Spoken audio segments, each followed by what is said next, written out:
What's up, nerds? My name's Corey Bergeron. You're watching Corey Bergeron Recordings, and we're back with a brand new video, and we're actually back with a brand new In the Mix video. If you are unfamiliar, In the Mix is a video series I have on this YouTube channel here, where I jump into the Pro Tools session of a track that I worked on, and I go through things that I think are interesting and noteworthy, all in hopes that you learn something. And today's episode is pretty special because this is the first time I'm doing an In the Mix for a track that isn't a rock track. This is a hip-hop track. The artist is Yujen, and the song is called Don't Front. Real quick, before we jump into it, if you want to download this multi-track, head on over to my Patreon page. There's a link in the description. For just $3, if you become a patron for just 1 month, you can download this multi-track as well as, I believe, 10 other multi-tracks that I have up there. So if you want to download this multi-track and maybe follow along and test your own mixing skills and practice, go ahead, follow that link. Okay, let's jump into it. In front of me here, I have a Pro Tools session.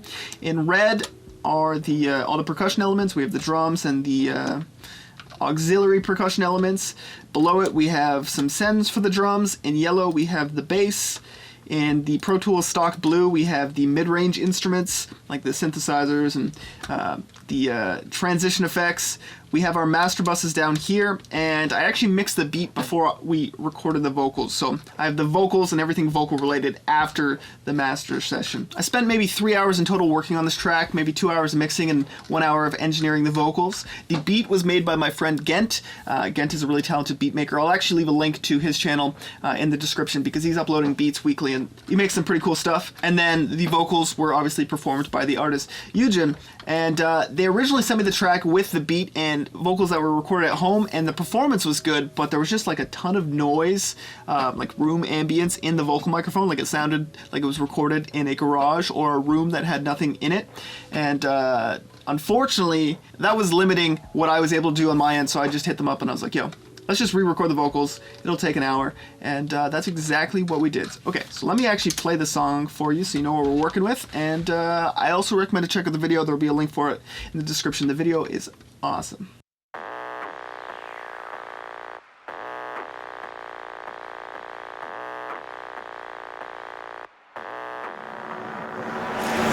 Gone drifting in lane, chauvinistic. The blinds on, lifting the shade, showing a glimpse. The bygones just won't quit, spoken repent. The lines drawn, pen up my thoughts, start to resent. I seen a lot of y'all talk shit, it's kinda funny. I'm trying to eat the food off your plate and fill my tummy. I see the jelly mixed with hate, but now they love me. And I'm kinda getting used to the fakes, I see the dummies. Usually, man, you not that dumb. I really am, though. Gluten free and dip in the crib, I'm trying to bando. Rebel on the ship, going lit, going Lando. But I'm still alone, I'm by myself, I'm going Rambo. Don't front if you know you don't got it. Don't front if you know you ain't about it. Don't front when you know you sleeping on us. And they tryna miss my knuckles, but I'm sonic. Don't front if you know you don't got it. Don't front if you know you ain't about it. Don't front when you know you sleeping on us. And they tryna miss my knuckles, but I'm sonic. Hey, yo, the rhyme's going cuckoo bananas, empty the clip. Alright, so you get the idea. I do recommend to go down to the comment section and click on the pinned comment, because that will link you to the music video. Whoever directed the music video did a phenomenal job. Hearing the song with the video, it's good. Okay, so let's jump into it. So the first thing we'll address here are the drums. So I'm going to just mute everything else. Hip-hop drums are a lot different than acoustic drums. One of the biggest differences for me is when you're recording acoustic drums, you have to do a lot of work to really carve out all the sounds. You know, on a kick drum you're doing a ton of EQ, on a snare drum you're doing a ton of EQ, toms a ton of EQ, just to get them to sound the way that you want. When it comes to working with, I guess, a beat that's made out of samples, the sample generally sounds very close to how the artist wants it to sound. So you don't want to go through and kind of overdo things. You can look at it in a really simple way, like, does this hit? And is it bright enough? Is it full enough?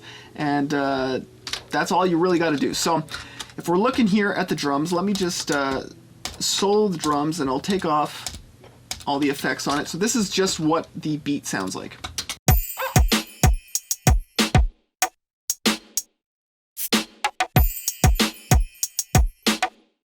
Cool, so nothing too crazy there. The first thing I went and did is I threw this VMR plugin on and I just put some channel emulation on it. I like to turn up the drive all the way on this, and then also this is a Waves plugin, and it's basically doing more of it. One's an SSL, one's a Neve. I don't think it matters too much. I find when it comes to working with samples like this, just throwing on a little bit of harmonic distortion like that just kind of makes it sound a little fuller without changing the fundamental characteristic of the sound. So as you can see, I didn't do much thinking, and I just threw that across all the drums. And actually, let me bypass it. And this is what it sounds like without this.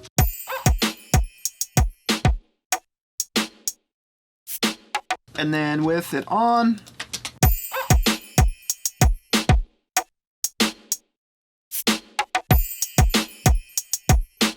cool. So it's not making a world of difference, but you can hear, I mean, it is turning the volume up just a little bit, but it's just making everything a little bit more consistent. So it's, instead of using compression, it's kind of using harmonic distortion to just kind of flatten everything out a little bit, which makes it easier to get everything to sit the way you want. As you can see here with the levels of the faders, I was just turning things up a little bit here and there. Normally when someone prints out a beat and prints out the multi-track to the beat, if you set everything to unity, that is how I guess the beat maker intended for the beat to come across. So just doing little moves to have things sit differently.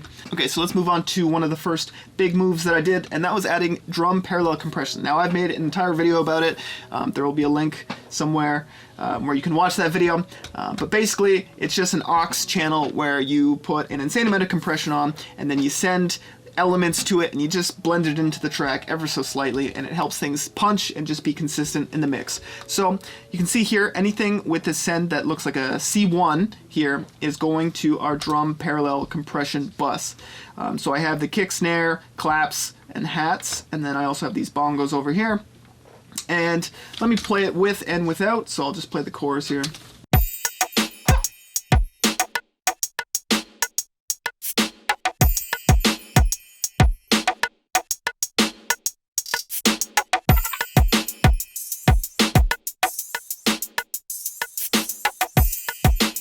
Again, we're not making a massive difference, but it really is helping everything sit consistently. Now, one parallel that hip hop and rock music have is that you want your percussion to really be locked in place, because it helps you get the entire track to hit hard, as well as it lets you get your track really, really loud. So those are important elements when working on, I guess, both of those styles of music, so that's why I did that. The next move I made on the drums is I added reverb. Now, this is where you can really destroy your production. There's nothing worse than having a really washy reverb on a tight drum beat, because that will make your mix sound amateur and loose, and we don't want that. So what I did is I actually made a reverb decay time that is in time with the tempo of the track. And if you want to see how I do that, again, I made a video. There will be a link popped up somewhere. And yeah, so I set the reverb decay time to be an exact note value of the track, so it kind of has a rhythmic element to it as well. And then on top of that, I threw this micro shift plugin after the reverb, which just kind of makes it sound a little wider, adds a little bit of pitch manipulation, and it's good. So let's hear it with the parallel compression and the reverb.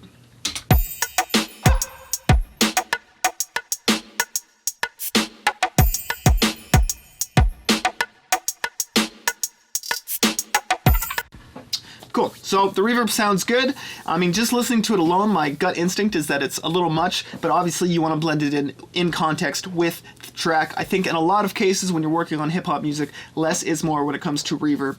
And yeah, so that is, for the most part, the drums.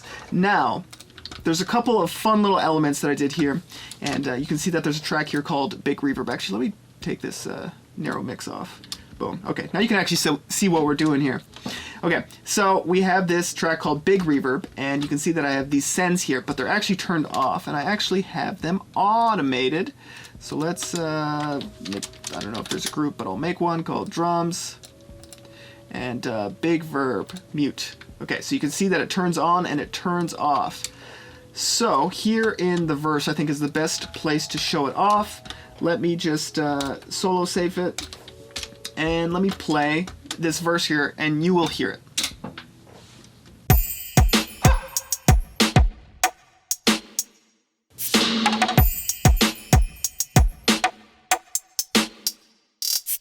Cool, so you obviously heard the massive snare hit there, and the reason why I did that is it actually plays off the vocal. So when you're working with a beat and you're working with all these static instruments, you can use your tools to get creative to try and make the entire production as cohesive as possible and to make it as, you know, interesting and entertaining. We also have these lo-fi sections here, and I turned on the big reverb for that. So let's check this out. Let's hear how it transitions.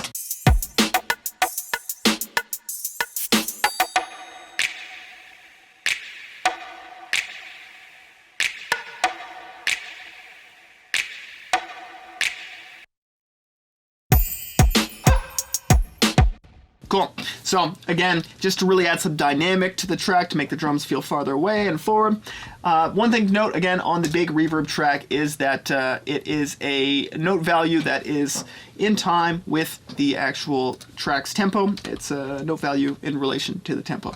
So important stuff to make sure that your reverbs aren't washing out and overflowing and making your mix sound amateur. So that is basically it for the drums. Again, I mixed this track in only a couple hours, and honestly, the client didn't really have, I don't think they had any revisions. So what I like to do is I like to move fast and just kind of go with what works. So I approach these drums like I would approach rock drums in a lot of ways, where I'm using reverb and parallel compression.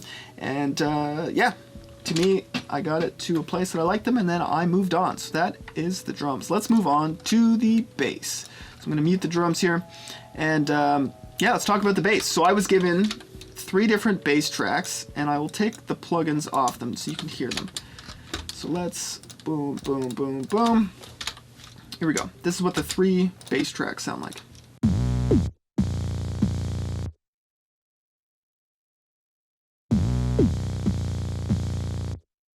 Okay, so you can hear that it's kind of tubby sounding. There's a lot of like low mid information in the bass. Let me actually just play this one bass track here.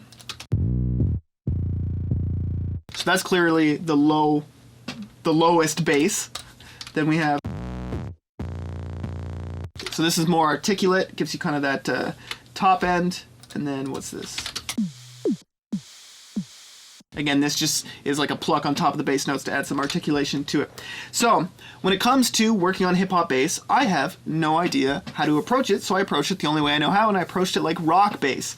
And what that means is I like to do a split bass. So if I'm recording a bass guitar, as you've seen if you've watched, you know, any of my videos talking about how I process bass, is I will duplicate a track and then, you know, affect the low end one way and affect the top end one way, and that gives me complete control.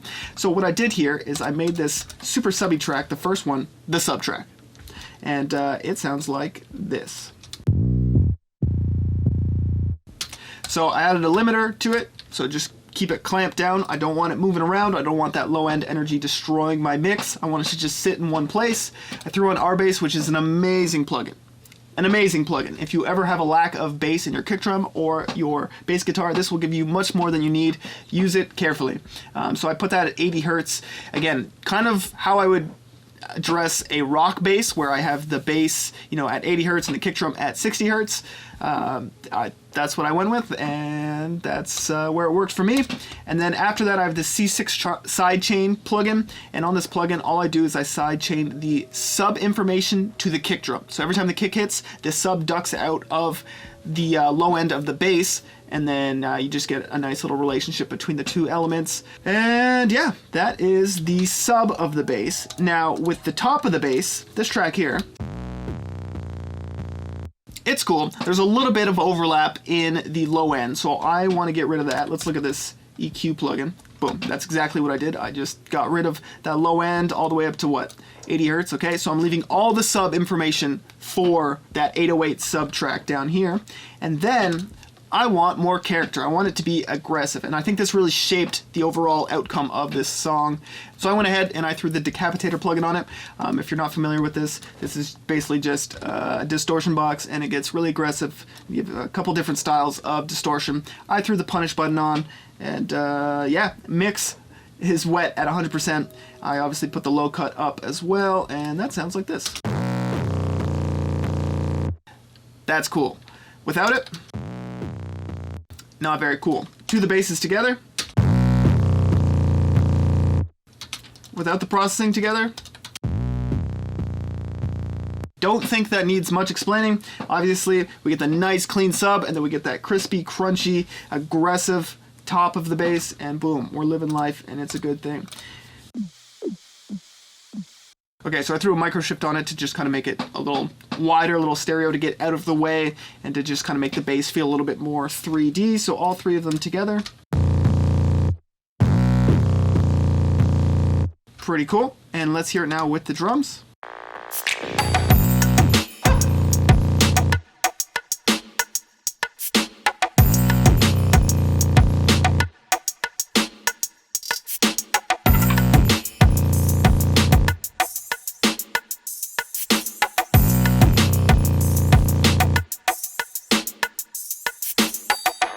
Cool, so it sounds really good, and it sounds like the majority of the track, and that's because there aren't a lot of mid-range instruments in this production. I'll jump into that in a bit, but one last thing I want to address on the bass front here is on the bass master track here, I have an automated EQ, which just kind of cuts out all the low end and top end, and every time you see this lo-fi marker, or po-fi marker, that's a typo, you can hear that the low end is cutting out. So let's check this out together and look at the automation here.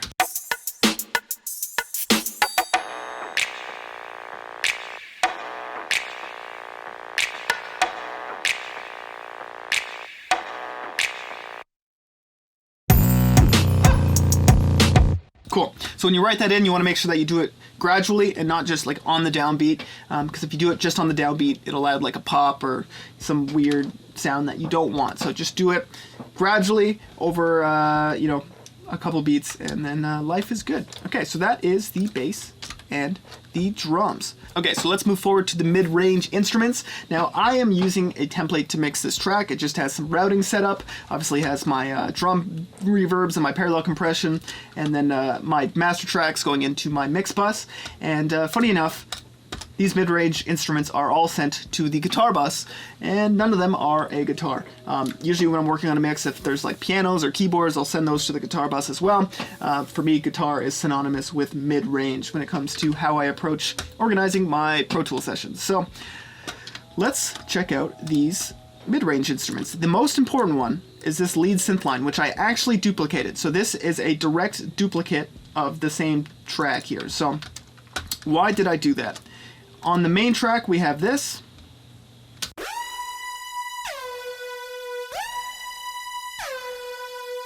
And as you can see, I put on the decapitator as well, so without those plugins, not a world of difference, but it just adds a little bit of, you know, more aggression to it. On the duplicated track here, we have... Now the reason why I duplicated this track was so I could put reverb on the second track, and it really plays into the track's dynamic, especially in those lo-fi parts. So let me show you here. Let me just solo everything up until this point, because it'll make a lot more sense if I just show you what it sounds like.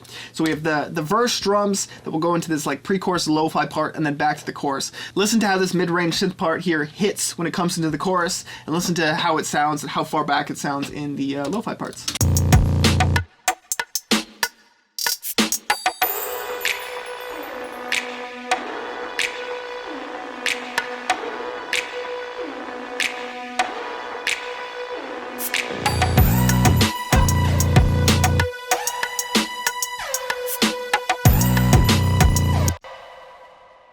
Cool. So, as you can hear, it obviously hits when the chorus comes in. My job as a mixer here is to make this production as exciting as possible, and you can achieve that through, you know, dynamics and making things sound farther away and louder and more upfront and all that stuff. Let me show you what this part would sound like if I muted the big reverb and I got rid of this reverb synth here, and I just put the synth in normally, and yeah, let's see what happens. And actually, let me take off the drum reverb, because I think all these play into the ambience. So we're just going to get the lo-fi bass here. So let's listen to this part without those effects.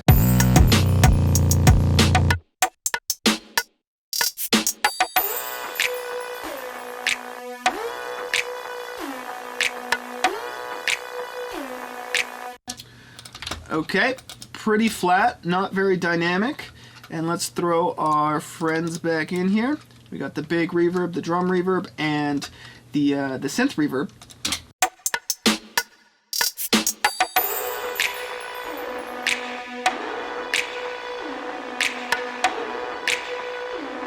Cool. So you can hear it adds to the track, makes the production a lot more exciting, and life goes on. So let's keep moving here. We have some more sounds. These are just like auxiliary sounds that happen help things transition and whatnot. So I didn't really do much to them other than maybe add some reverb and distortion, and altogether they kind of sound like this.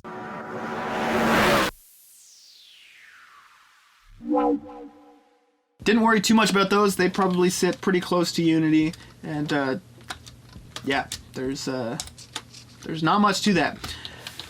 So let's move forward to the vocals. So as I said, I actually engineered these vocals. We used a Neumann TLM 103 microphone into a Neve 5032 preamp into a distressor, and then I took the files home and I didn't really do too much more to them. You can see that on the main verse vocal here, I added a little bit more EQ, did a little bit more compressing, and then also de-essed it a bit, and then sent it to some effects, and that was it. Yujen has a great vocal tone, he has a great vocal delivery, he knows exactly what he's doing. The guy's a pro, and it made my job really easy, and that is very refreshing. So, let's go through here. Let's check out this vocal. My mind's gone drifting in lane, chauvinist simp. The blinds on, lifting the shade, showing a glimpse. The bygones just won't quit, spoken repent. The lines drum, pen up my thoughts, start to resent. I seen a lot of y'all talk shit, it's kinda funny. I'm trying to eat the food off your plate and fill my tummy. I see the jelly mixed with hate, but now they love me, and I'm kinda getting used to the fakes, I see the dummies. Now the effects that I added to the vocals are really, really simple here. I added parallel compression, which again I've made a video about, and that sounds like this. The bygones just won't quit, spoken repent. The lines drum, pen up my thoughts, start to resent. Boom, gets that vocal just pinned up front, makes it sound more aggressive, more just like in your ears. That's great. I also added distortion, which is distortion and a delay on it. Let's see what this does. The bygones just won't quit, spoken repent. The lines drum, pen up my thoughts, start to resent. In my experience of working on hip-hop vocals, I find it's sometimes a challenge. You want to make the track, you know, sound like there's some sort of ambience, but you want to almost kind of feel it and not hear it so much. So I'm doing a slapback delay with a little bit of distortion to just make it feel a little bit more, you know, three-dimensional and not super dry, but without, you know, there being a lot there to distract. And on top of this, I'm also sending to this width track, which is just a micro shift. And let's see what that sounds like. Am I even sending any? Yes, I am. The bygones just won't quit, spoken repent. The lines drum, pen up my thoughts, start to resent. I seen a lot of y'all talk. Cool. So it is not doing a ton there. And that is the verse vocal. Now I have all my vocals and my vocal effects sending to the vocal master bus. And on that vocal master bus, I actually have the CLA vocal effects. This is something I use a lot when it comes to rock-based music. And what it's doing is a little bit of stereo widening, tiny bit of slap delay, a little bit of a tight room reverb, and I'm actually taking down a little bit of the low end information, and that is it. So let's hear what it's doing. The bygones just won't quit, spoken repent. The lines drum, pen up my thoughts, start to resent. I seen a lot of y'all talk shit, it's kinda funny. I'm trying to eat the food off. So again, it's just kind of blurring it, making it feel a little bit more 3D. It's adding a little bit of reverb to it, just a tiny bit, and that's okay. And that's happening to all the vocals and all the vocal effects. Kind of a bold move, but when it works, it works. So let's keep going through. The ad-libs, I probably just copy-pasted the verse vocal effects to. I threw a little bit of a delay. Let's see what these sound like. Chauvinist simp, showing a glimpse. Yeah, there's not much to that at all. Before we jump into the chorus vocal here, while we were tracking at the very end when we were kind of like doing ad-libs and just making sure we had everything we needed, Gent and myself, so the beatmaker and myself were there, we're like, why don't you try some like crazy stuff, like start yelling and just making the track absolutely cuckoo. And he recorded a bunch of, I don't know, yelling, and it was up to me to kind of find a place in the mix for that to work without taking away, you know, what the song is and what it's about. So one of the yells that I ended up keeping was this. I'm going rainbow! Which is obviously distorted, compressed. I think I had him standing 10 feet away from the microphone, so there was actually like a little bit of room ambience in it, so it sounded like he was farther away. And it just helps the chorus transition. So let me play this lo-fi part going into it, and listen for that I'm going Rambo line. Rebel on the ship, going lit, going Lando, but I'm still alone, I'm by myself, I'm going Rambo. Don't front if you know you don't got it. Sounds great. Actually, when I first sent this mix over to Yujen, that was like the first comment he made, was like, that sounds awesome. And I agree. Having the reverb tail be a little bit longer so it like kind of washes into the chorus is a really nice touch. So that brings us to the chorus vocals here. And chorus vocals, I just approached it like I would approach any song, and I made him do 3 layers of the main take, pan them C, L, R, center, left, right, as well as, what are these other tracks? I don't even remember what these are. Okay, so let's play the CLR first, just so you get an idea. Don't front if you know you don't got it. Don't front if you know you ain't about it. Don't front when you know you sleeping honest. And they tryna miss my knuckles, but I'm sonic. Don't front if you know you don't got it. Don't front if you know you ain't about it. Ah, that's what those are. So I actually made these out of the vocals. I probably threw the little altar boy on it and just pitched it up an octave. That's exactly what I did. And it just kind of adds some texture to it. Don't front if you know you don't got it. Don't front if you know you ain't about it. Don't front when you know you sleeping honest. And they tryna miss my knuckles, but I'm sonic. Don't front if you know you don't got it. Don't front if you know you ain't about it. Don't front when you know you sleeping honest. And they tryna miss my knuckles, but I'm sonic. Hey, yo, the rhymes gone cuckoo bananas, empty the clip. But while the mob walk in the streets, walk with a limp. Got jumped, sucked on the lip, talk with a lisp. I swear to God, cause when this shit knocks on my dip, a product of sound, a problem, a child, a prophet, a clown, a confident smile. I'm Joshua, huh? Yo, buck like a wolf. Cool. Alright, so going into the last chorus here, we have even more yelling vocals, and yeah, it really brings up the energy of the track. So let me play the whole thing together. I've been joking, I'm serious, I live close to the fear, yo! Don't front if you know you don't got it. Don't front if you know you ain't about it.